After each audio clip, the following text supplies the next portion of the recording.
Good evening. Welcome to this BCS Mid Wales branch webinar. My name is Fred Long. I'm chair of the BCS Mid Wales branch.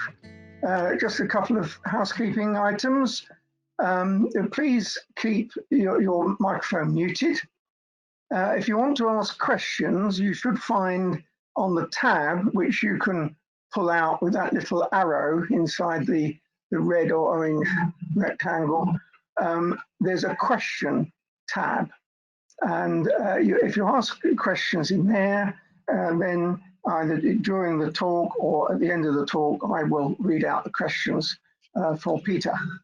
So it gives me great pleasure to welcome Peter Williams. Peter was a farmer. He says he comes from North Wales. He was a farmer during his teens, but then he spent over 20 years on key digital delivery and awareness raising projects in Wales. In 2013, Peter moved to the Digital Infrastructure Department within Welsh Government and has supported projects such as the Superfast Cymru Programme, Mobile Infrastructure Project, Village and Town Wi-Fi Projects, and most recently he has led or initiated LoRaWAN pilots and trials. So please welcome Peter, who's going to talk about LoRaWAN, what is it, and who's using it in Wales. And at this point, I will hand over to take me off. Stop.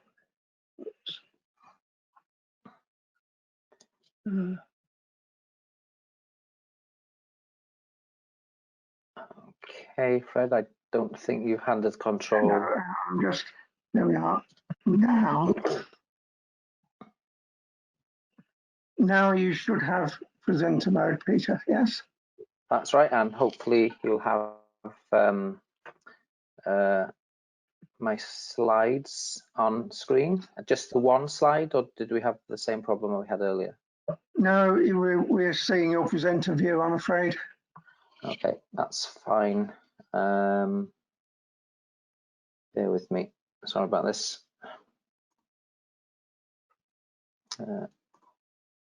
Right, so it should be just the one there, yeah? Yeah, that looks better, yeah. Okay, well, thank you for the introduction, Fred. Yeah, I used to work at a farm. I wasn't really a farmer. I certainly enjoyed working on the farm, teenage years and all that. It was good fun. But now I work in the Welsh Government in the Digital Infrastructure Division, and my job is to lead on digital infrastructure developments in our enterprise zones and any other priority areas, really.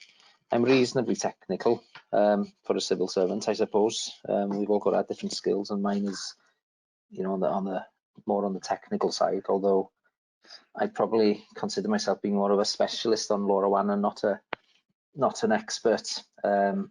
Sorry to interrupt, Peter. Can you minimize the panel of the GoToWebinar panel? That's it. Great. Thank you. Okay. Is that okay? Yeah. That's great. Yeah. Thank you. Okay. Hold on. I'm just familiarizing because I can't see my slides now. Right now I can. Is that panel still in the way? Is it? No, not now. No. So we're all good. You can see my screen. Yeah. Okay. Yes, that's okay. Great. Okay. Right. So anyway, this evening, obviously, thank you very much for the invitation, and you know, very pleased that we can come here and explain a little bit more about what LoRaWAN is and the Internet of Things. And I suppose to start with my presentation, what's the main reason for all of this talk on Internet of Things? And I think it is really mostly to do with the devices that you're seeing on the what's called the wall of fame, I think they call it, in the Internet of Things Network Conference in Amsterdam, which is which was held in January this year, January previously, and the previous years. And these sensors that we can see on the wall there will run off their own battery for several months, several years, and that is what's changing things. So I'll just park that thought just for now. The definition of the Internet of Things is, as you can see on Wikipedia here, it's pretty much everything that's connected to the Internet. But more and more we're seeing the Internet of Things give us data.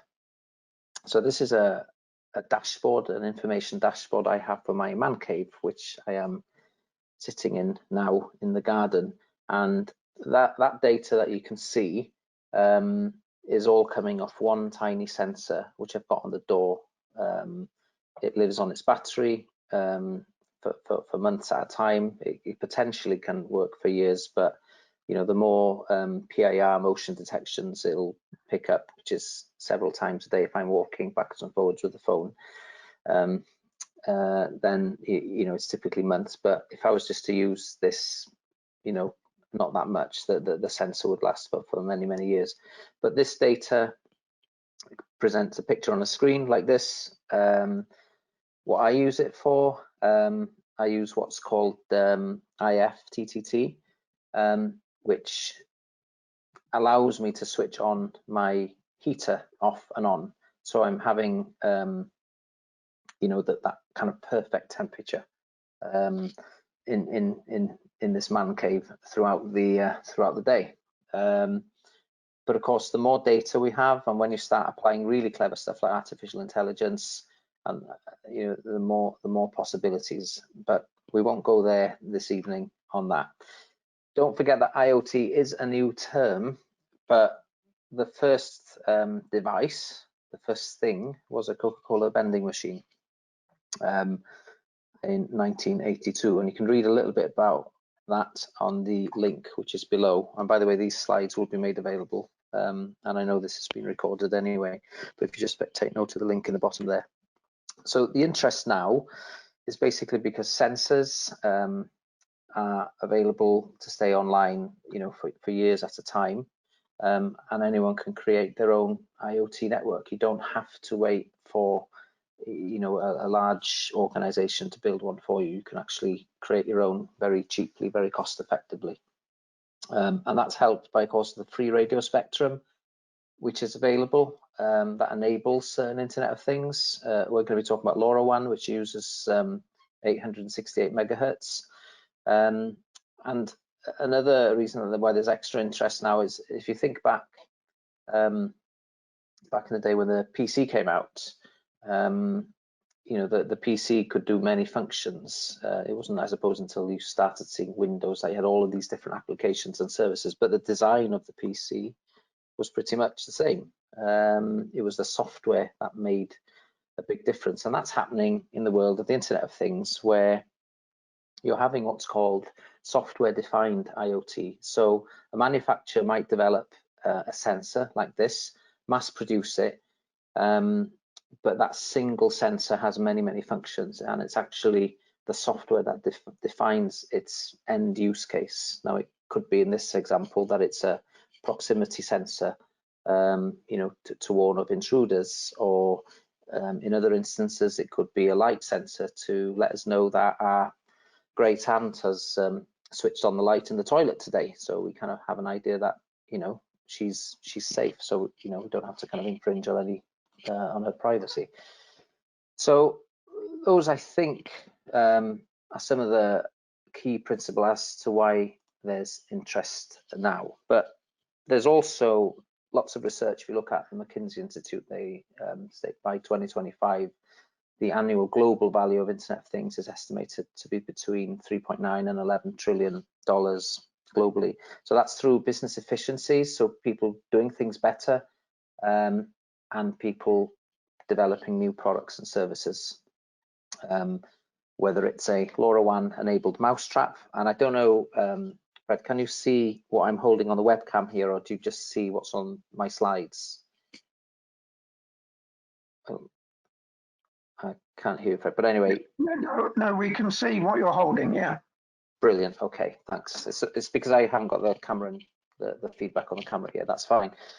So, you know, people are starting new businesses now with devices like this, and I'll give a demonstration on that in a minute. You know, how does Wales become an IoT champion? Well, we just got to grasp the opportunity, to be honest with you. There's no reason why we can't, and that's important because you know, if we don't own our own technology, how can we control our own economy? Let's not forget that the Raspberry Pi, one of the world's best-selling computers, is manufactured in the Sony factory in Bridgend. So we very much can do things, and I hope members watching this evening, hopefully at the end of this presentation, will actually embark on a new product or service that's based on an Internet of Things technology like LoRaWAN, and you know, do get in touch with us. We'd be glad to hear your story and support. So, focus on this evening. What is LoRaWAN? It is a media access control protocol,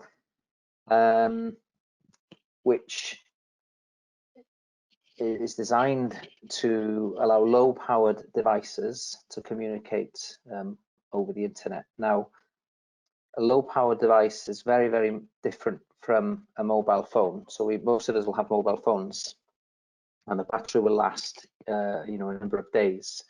But for data to travel over the cellular network, it is quite heavy on the battery compared to LoRaWAN or what are called LP-WAN, low-powered wide area networks. That's the technical background there on the slide for anybody interested. It's 868 megahertz, and the protocols are defined by what's called the LoRa Alliance. There are many companies who are part of the LoRa Alliance, including well-known ones like Cisco and Semtech, for example. It isn't, what LoRaWAN isn't is one of the other Internet of Things enabling standards such as Wi-Fi, Bluetooth, 2G, 3G, 4G, 5G, etc., Zigbee, Z-Wave. It allows very small packets of data to be transferred. So it's like the door's open, the door's closed, or you know, the water flow is this, or a rat's been caught in the trap, and anyone can create their own network or use others if they want. So I have an Internet of Things LoRaWAN network here at my home, but my neighbors and others up to several hundred meters away can use it, and it's all secure and segregated. As I mentioned earlier, much of the the large organizations are using and developing services around this now.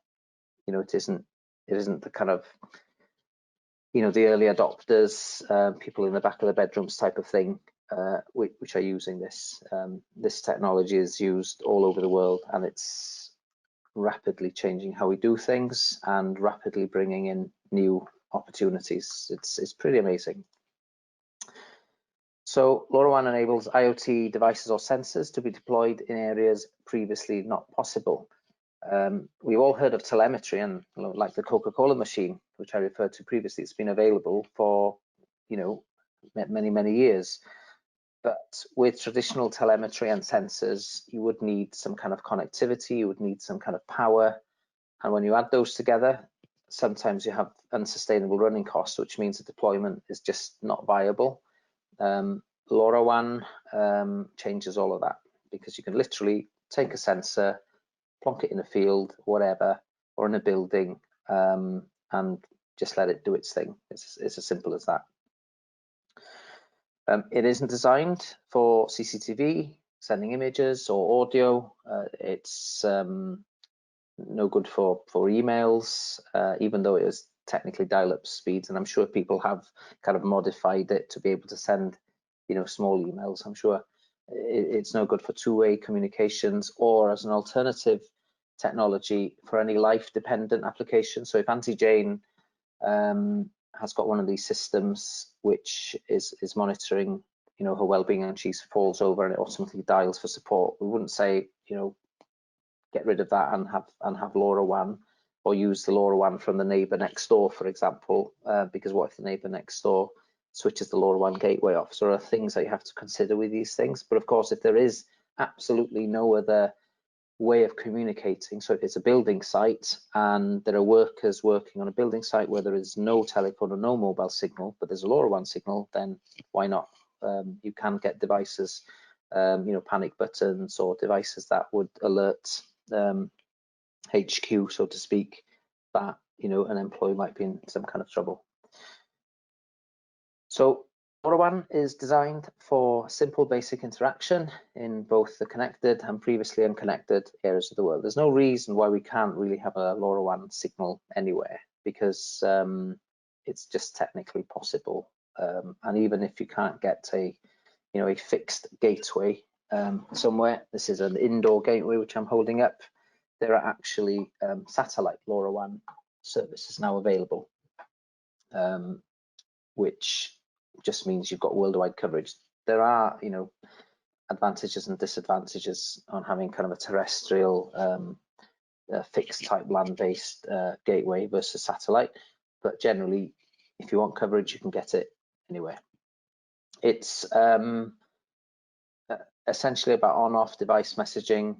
Like I said previously, transmission of meter readings. You can switch things off and on if you want. And just much more. The list is endless. You have a look at one sensor and you realize, gosh, I could use it for so many things. What you do need is some kind of LoRaWAN signal, and that's generated by what's called a gateway. This is an outdoor one here pictured, and this is at a farm in North Wales, Glynllifon, one of the first farms, I think, in the UK to have a LoRaWAN a signal over it, and in the picture there is one of the sensors. In fact, that's a sensor which I've got here in my man cave, which monitors humidity, tells me if the door's opened or closed, tells me if there's somebody inside, and that device, that little sensor there, is about £80, and it provided all that data for that dashboard which I showed earlier. And that's it. That's all it is. Just hang it on the wall. Simple as that. LoRaWAN can work anywhere, as I said. It's possible to have gateways which are solar paneled, wind powered. So this is the Tavy Pools, for example. There might be a LoRaWAN signal there already. A LoRaWAN gateway that's been installed on Fishguard School, for example, was recently picked up in Cadair Idris. Somebody was there doing some stuff, and also in East Anglia, where it was picked up in a hot air balloon. So the signals will work very, very far, but generally speaking, line of sight, it is around 10 kilometers, and then beyond, not line of sight, in a more urban area, possibly up to 1 kilometer or less. As with buildings, it does block the signal, so it's very difficult to say when it'll work, when it'll not work, without actually trying it first and getting it mapped out. Before I go on to some of the examples, has anybody got any questions at this point? It seems appropriate time to stop and for me to have a glass of water as well. As I said earlier, you can type questions in the question pane by expanding the pane that you see on the right. Okay, I can't see any questions now, which is fine. Everyone's... No, I can't see any questions. Oh, yes. So a question from Chris. You mentioned that there is a layer of security. How is this constrained? How is it constrained? Not sure if I understand the question. The encryption, it's AES encryption. From the device. Slide. So yes. What I can do, when I've got another slide which shows how LoRaWAN and the sensors integrate with everything, and I think maybe we could cover the security bit there if I make a note of that. Okay. As with all things, you can potentially disrupt things, and as with any Internet of Things network, but I think generally speaking, you'll find that LoRaWAN and its sensors is going to be more secure than maybe a consumer Internet of Things device that, you know, switches your heating on and off, similar to the device I've got here, which I shan't mention the manufacturer's name, obviously, but that I'm reasonably confident that that consumer device is less secure than LoRaWAN sensor, but I will come into that and explain my reasons later on the slide. Chris has also said perhaps you could comment on the sort of overhead associated with that. And there is another question: what's the benefit of LoRaWAN compared with devices like ESP32 or ESP3266, other than the fact that they can have large area covered? Okay, I probably won't be going to that technical detail, if I'm honest. I'm sure some of the resident LoRaWAN experts, like I said, specialists, but experts do different things, might be able to answer some of those questions. So the stationary vehicle sensors, that is one type of sensor that you can get. You place it in the ground, it's got long battery life, possible applications, tourism, which would give you a glamping site visitor alerts, town management, where you could have a free car park space notification. So you could have some of these parked in the side streets, for example, on the high streets where people generally park their cars, and link it up to a possible screen to kind of deter people from traveling around and around towns, but instead looking at other options such as car parks in a town, reducing congestion and general noise.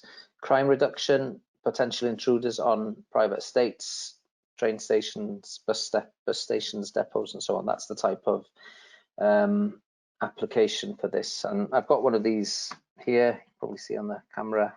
It's a reasonably lightweight sensor. It screws down into the tarmac and it just works, I think, for around 5 years, this one. Another type of sensor, room occupancy detection sensor. Again, long life, long battery life. Applications can include hot desk monitoring. You know, is a room being used? How busy is the train carriage, the bus? Remote site monitoring, asset protection, wildlife sites, and you know the list can go on. You can have what our device counter. Footfall is a popular subject at the moment with COVID and people wanting to monitor the footfall and do before and after analysis. These are small devices which you can kind of build yourself.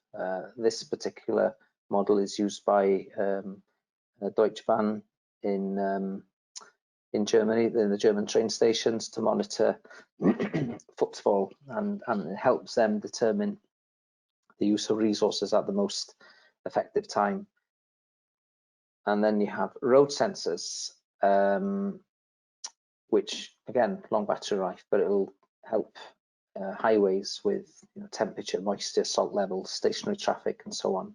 So, you know, are the roads really freezing, or actually they really are freezing, but the weather forecasted that it wasn't going to be freezing. So you can imagine the type of use cases these type of sensors can have potentially.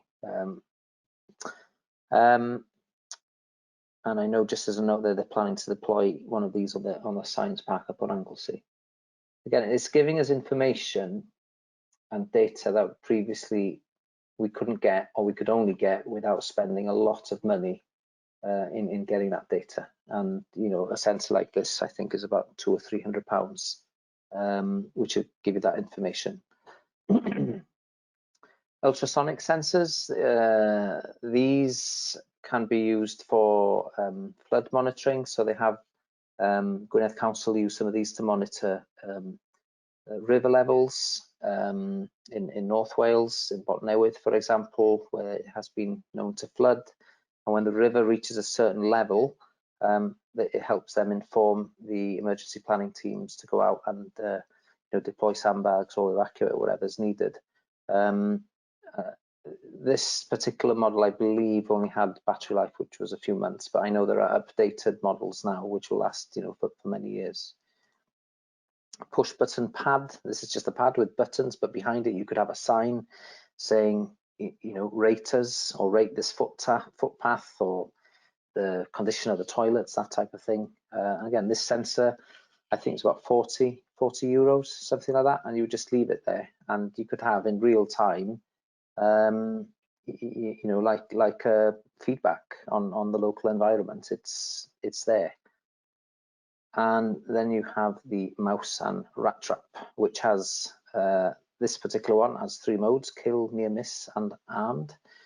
There is what's called a pay per kill pest control model. There was a feature on this kind of remote rat trap on BBC News website, but it's clever stuff, and I think on that I will probably try and demonstrate the rat trap which I've got here. So can you see the rat trap which I've got here now?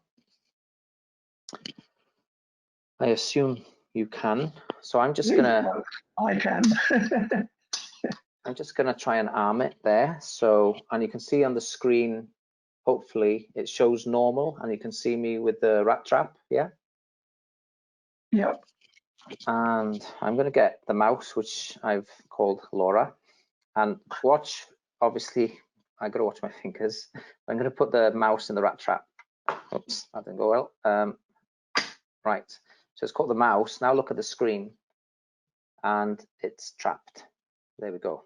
And it's that quick, considering that it's going from the rat trap through my gateway to the Things network in Amsterdam, and then over to Tego, which is a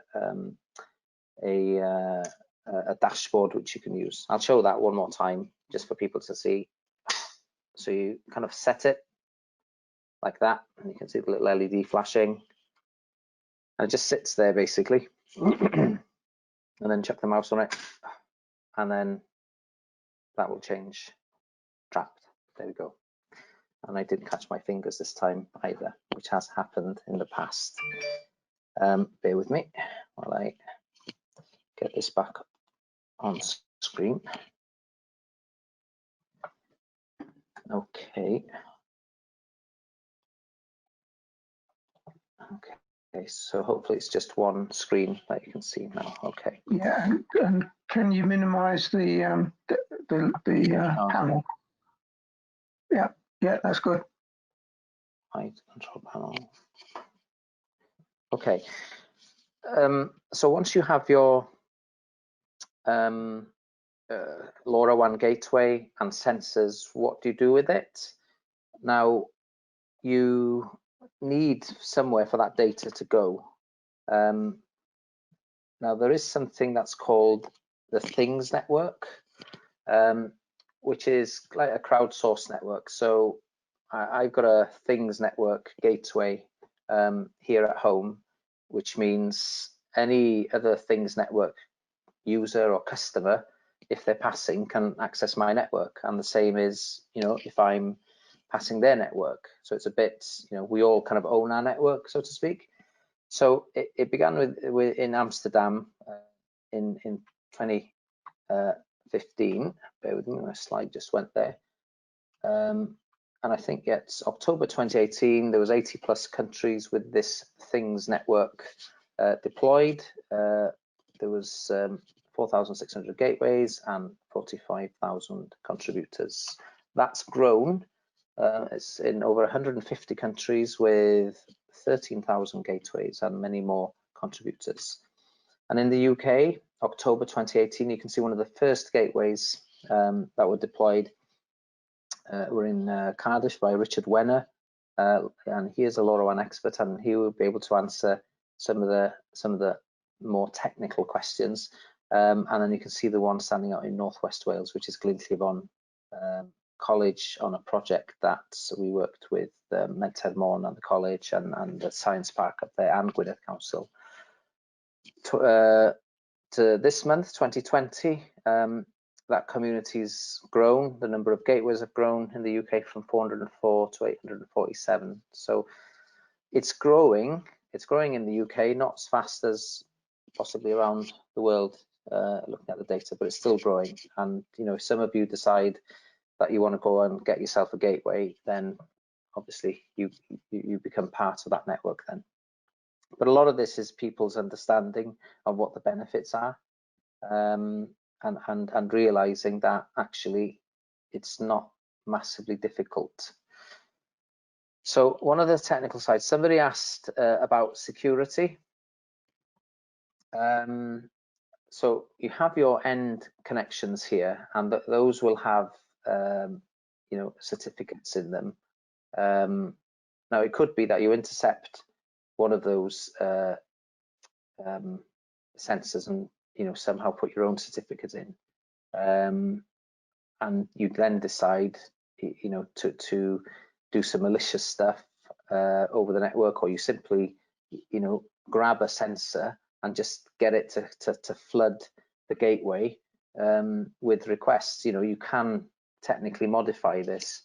I'm sure the traffic would obviously show up, but you have to put this, you've got to quantify this. If you're going to try and hack something, particularly a sensor, well, if you're going to try and hack it over the air, bear in mind that you haven't got a lot of bandwidth to play with.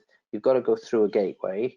There are several stages that you could that you'd have to go through to try and hack this. I think the most common one that researchers have shown is, yes, technically you could do some kind of denial of service attack towards a gateway by having a malicious sensor.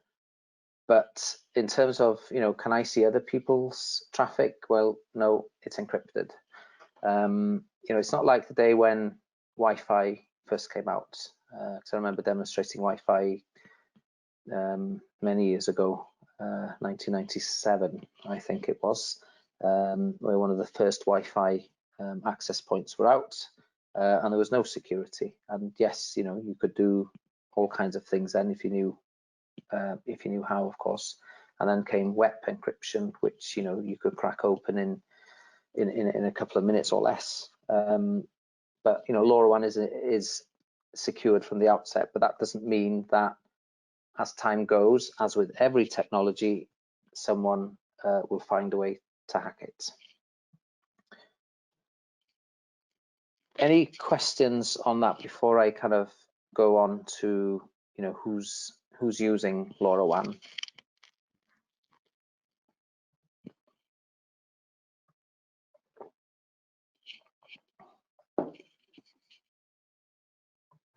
Okay. No questions. Okay. So.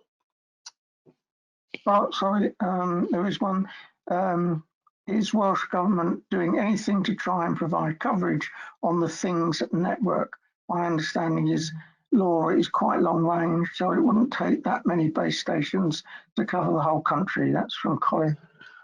Yeah. So, what are we doing? We have enabled parts of our enterprise zones to LoRaWAN in Pembrokeshire, for example. The Anglesey Enterprise Zone has been enabled thanks to the Science Park, and the Ceredigion Council are also doing some work, which I'll come to in a few moments on the slides. We are actually looking at deploying LoRaWAN gateways across the mid and southwest region. We're looking at delivery mechanisms on how we could do that, whether we would perhaps offer the funding to the councils for them to deploy, because we see that there's huge benefits. We're very keen at possibly duplicating the Suffolk and Norfolk Council. So this is a model that they launched last week or the week before.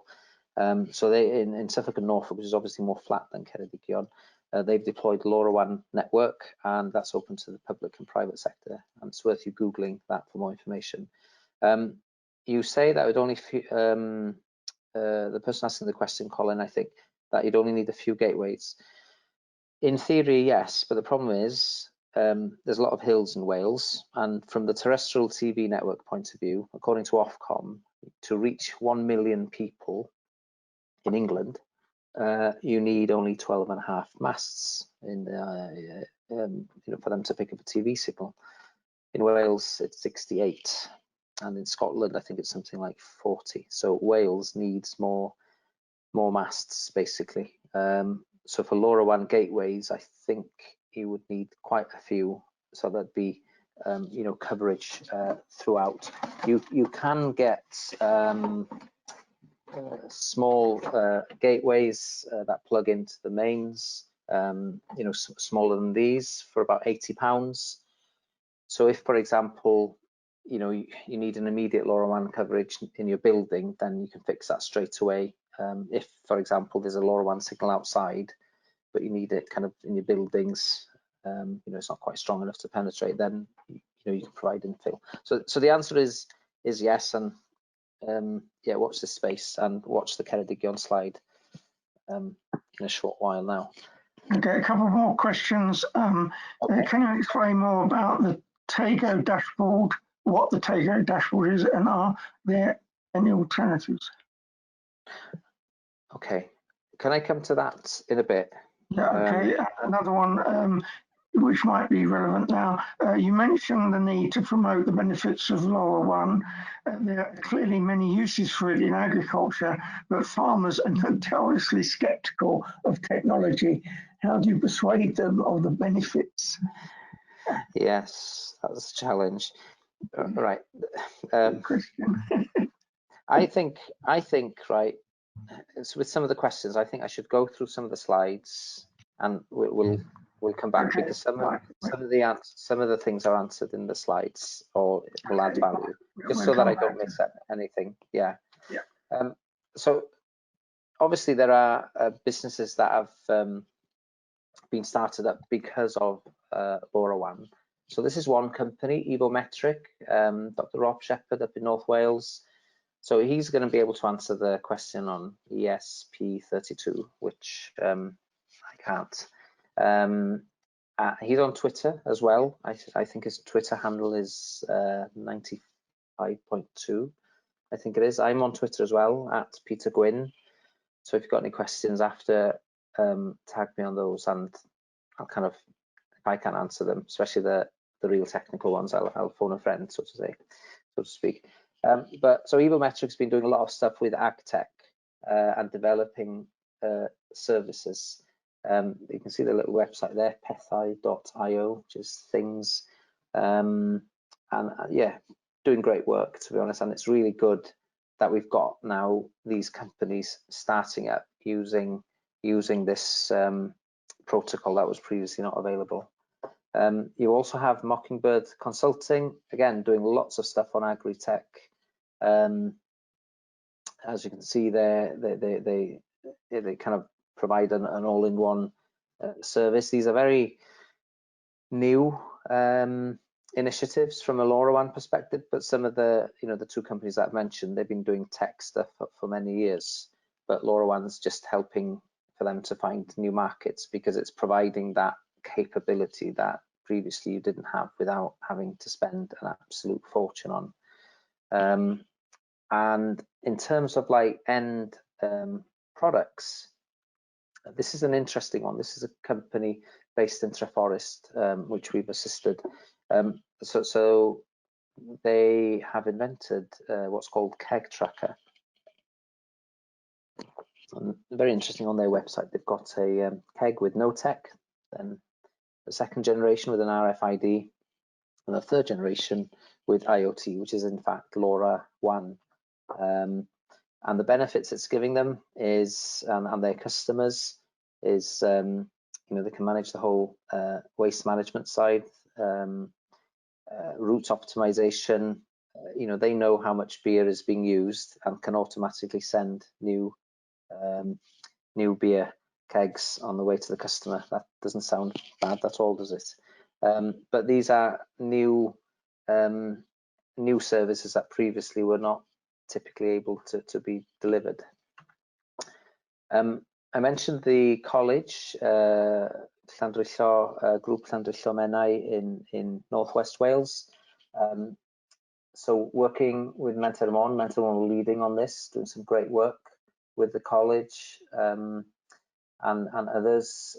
Mark Stanley is another consultant. I mentioned Richard Wenner previously. They've been doing workshops with the students, getting some ideas. They've deployed a farm-wide LoRaWAN network and sensor, and they've had a lot of attention. What has Welsh Government played a role here? Well, I think it was myself who phoned Menter Mon to tell them about LoRaWAN in the first case, and our Wales Rural Network is funding, I think, most of the work here. So we're involved with lots of these, but I can't take credit for it. This is down to Menter Mon, this is down to the individuals, Rhodri, the farm manager, for adopting this technology and doing some fantastic things. Another organisation worthy of a mention is Gwynedd Council. So Fairborn in Gwynedd, as you can see in the Guardian, did an article which suggests that Fairborn could see Britain's first climate refugees. So Gwynedd Council have always monitored, water levels here, but to do that they've had to have traditional telemetry, so things like telephone lines and power in the right places. That's all changed. So they have a LoRaWAN gateway in the village, and they've got sensors all over now, which gives them just added information. I think future plans is looking at that data, taking into account the current sea levels, the water table levels, adding a bit of artificial intelligence to give them more insights as to what's happening now and what could happen in the future.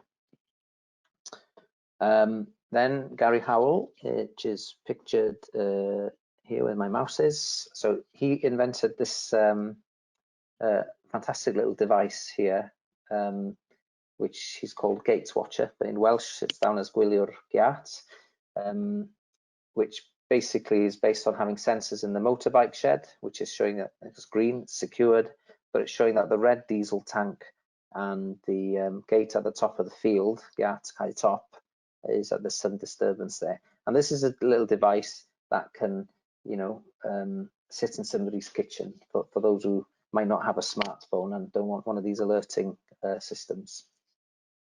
And that's Councillor Clive Davis there with the local law enforcement.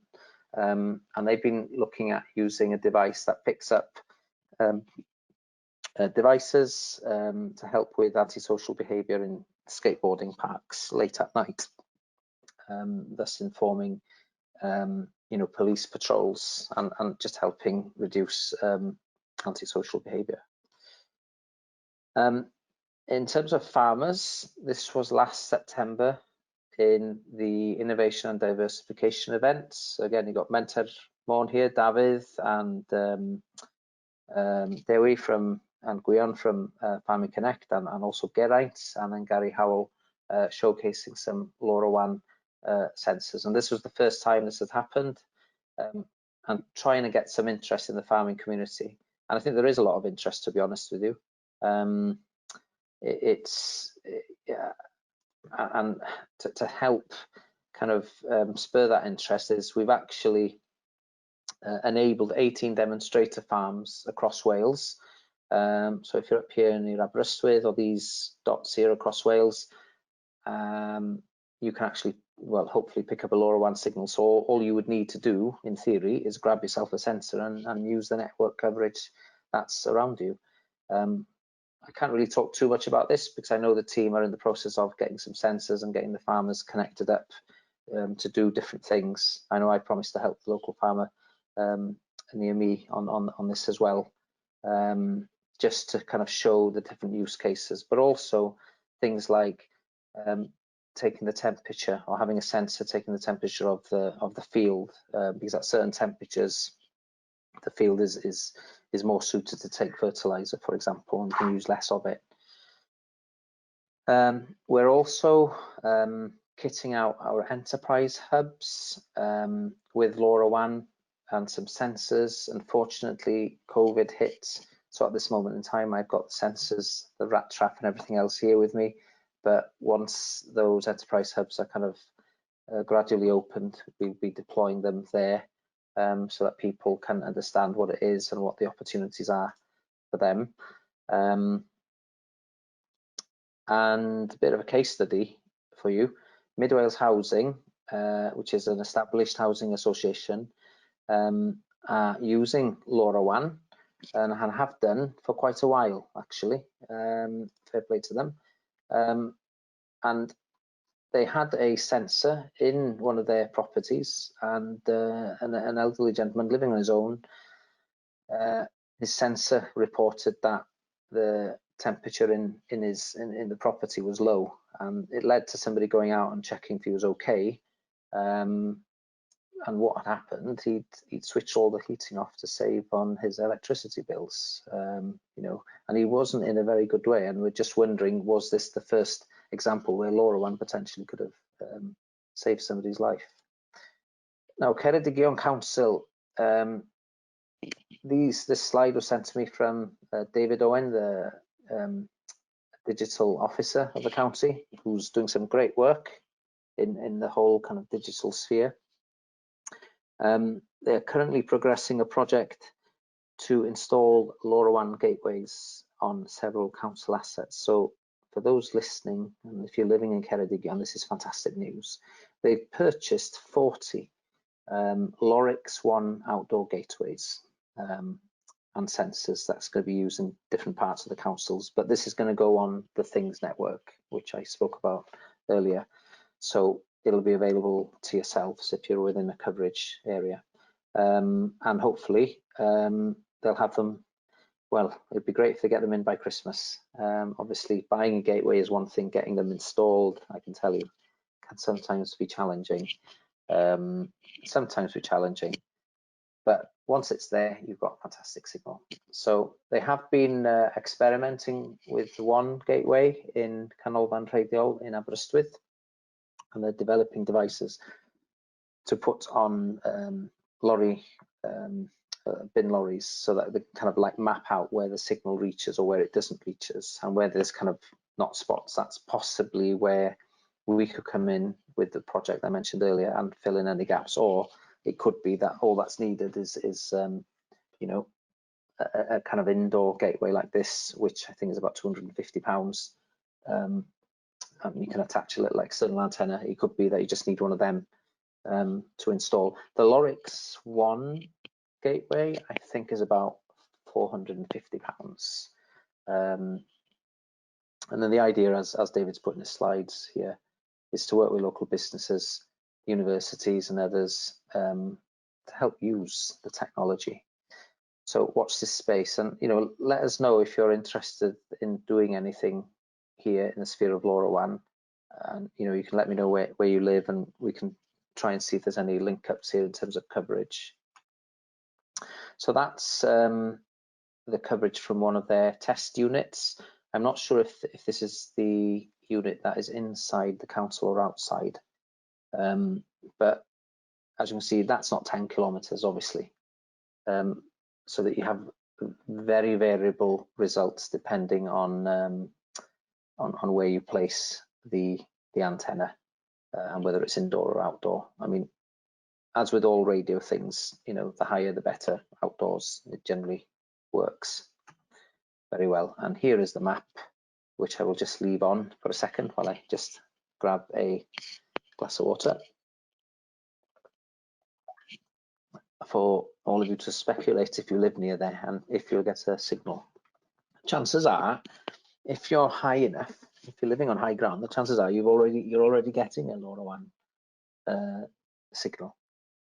And you can actually get signal detectors to tell you if you can pick up a Things network signal. Now, it doesn't have to be the Things network. There are other networks, but they generally are more private or commercial ones where you have to pay. to get access, or you can get things networks, LoRaWAN gateways, which are not publicly advertised where they are. So it's not just the things network. You can actually integrate using the LoRaWAN protocol and have it totally closed if you want to. So, quick questions. Dashboards, I think, was one, wasn't it? But let's just go back to the questions. Yeah, one was the Tego dashboard. Tego dashboard, yeah. Okay. Yeah, so there are a number of dashboards out there. There's one which I know the guys up in Mentermon are using, and I'm trying to remember the name of it. You could have Microsoft Power BI. I just happen to use Tego. It's I can't recommend or endorse any particular one, but the way it works is you have your sensor, you register it on the Things network, and then from the thingsnetwork.org, you can then integrate it. You can develop your own dashboard if you like. For me, Tego was a personal choice because I can't code, but I was able to make a dashboard reasonably easy. If I show this is one example. For example, they are just straightforward. I showed you my dashboard for my man cave here. If I can get that on the screen. That's not gone. If I just right, okay. So this dashboard, one which I created myself, took me 2 hours, and that was kind of like from scratch. And they give you an app as well. So if I just show you the app on this, so it comes up. You should be able to see it on the screen there on my phone, and I get alerts. So if the door's open, I get an instant alert on my phone. As I explained earlier, I'm using the IFTTT, if this then that platform, and using something called web hooks. And so if it detects that the temperature is getting low here, it'll switch the heater on. Simple as that. And those applets are really easy to do, to be honest with you. I don't think you'll have any trouble. Like I said, I can't code at all, and I was able to do that. Obviously, if you're gonna go into some certain dashboards, you might need a bit of coding skills, or then again you might not. They're all different. It all depends what you want to get out of it. What I like from a personal perspective with Tego, it does allow me to set these alerts and do web posts and send an email or send a text message. Now, I'm on the free version, but if you were starting a business, you can scale up with these things, but you have to start paying, as with I think most of the dashboards. I'm sorry, I can't recall the name of the dashboard that Mentermon are using. If anybody from Mentermon is here, send me a message just to remind me what it was. Another question from Chris. Do you get many false positives due to either sensor issue or connectivity? No, I've never had a false positive with the sensor. The sensor that I'm using for in here is a Telic sensor. And by the way, all the names I'm mentioning are not, Welsh Government endorsements in any way. I'm giving you, kind of a personal experience here. That's the sensor I'm using. I've never had any issues with it, and it's always worked. Whenever that door is opened or whenever that's closed, it's just always sent me that that alert. So far so good, but of course my internet connection could fail, the Things network could fail, my hardware, my gateway could fail, but I can't knock it to date. And I've had this sensor since January. It was reasonably straightforward to set up, although I did get stuck, and I asked Gary Howell for a hand because I messed up on some little thing, if I'm honest. But yeah, it's just worked and pretty solid. Okay, there's Dave Owen that says Mentamon Grafana ? I'm not sure if that's Yes, Grafana. Thank you, David. Grafana is the other dashboard which is being used as well. I don't know too much about that at all. It looks very, very good. Microsoft Power BI is another one. I know we use that internally, not for Internet of Things, but for projects. And you could use, you have an area where there's a data table, and then Power BI would look at that and then provide the charts and everything and visual information. So yeah, Grafana, Power BI, Tego. I'm not aware of any others. There are others, they must be, and of course people can develop their own dashboard. Colin asked, as it's quite a low bandwidth protocol, do problems with network saturation occur? I can imagine if lots of people in an urban area put sensors in their houses or on their vehicles, you could have too much data in the air at once and lots of things talking over each other. Yeah, you could. You could. I mean, a gateway will handle, a typical gateway could handle maybe 2,000 sensors. But remember, these sensors are, not designed to send a message every second. It's like every hour. In fact, do you need to send a message every hour? Because all that's going to do is eat into your battery. Now, if you look at my temperature sensor here, so it's taking little readings, staggered. I'm not sure. I can't give you, is it every 2 hours or so on? But you can see where my mouse is moving the temperature readings far more often. And that's because I was opening and closing the door, maybe going into the house for a cup of tea, that type of thing. And so as a result, it's activating the sensor to send more data. And that will obviously eat into the battery. LoRaWAN isn't designed for like, large, continuous data packets. It is, every hour, every other hour, or every day. I'm not aware of any issues, but maybe some of the more technical people might be able to answer that. And again, that's the type of thing you can post on Twitter at Peter Gwynn, and I will ask a friend or ask a number of friends who can help me answer the question.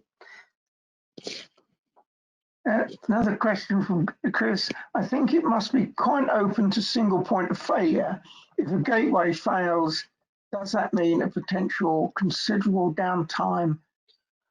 Yeah, a gateway in terms of resiliency or redundancy. Absolutely, just like a mobile phone mast can fail. You've got to think about, well, what if it does go down? Now, there's no issue having, I think I'm covered by 2 gateways here, actually, potentially 3. I haven't tested it, but I know if I was to go outside, I'm pretty confident it would work. So you can, have 2 gateways working side by side if you wanted to. There's absolutely nothing wrong with them overlapping. At the end of the day, these gateways are, their ears, they're listening out for packets for them to forward on to the respective provider.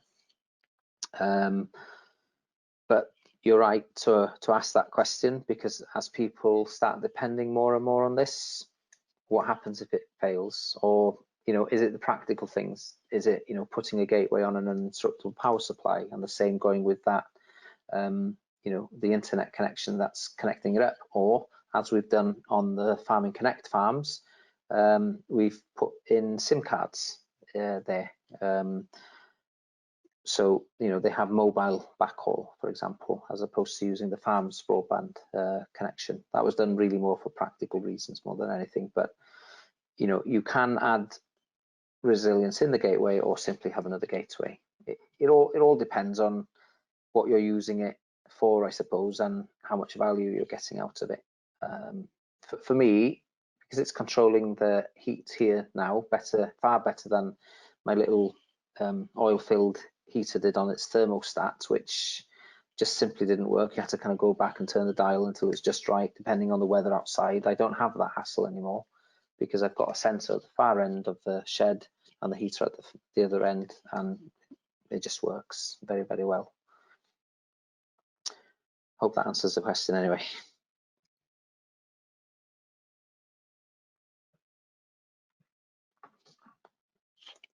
Are there any more questions?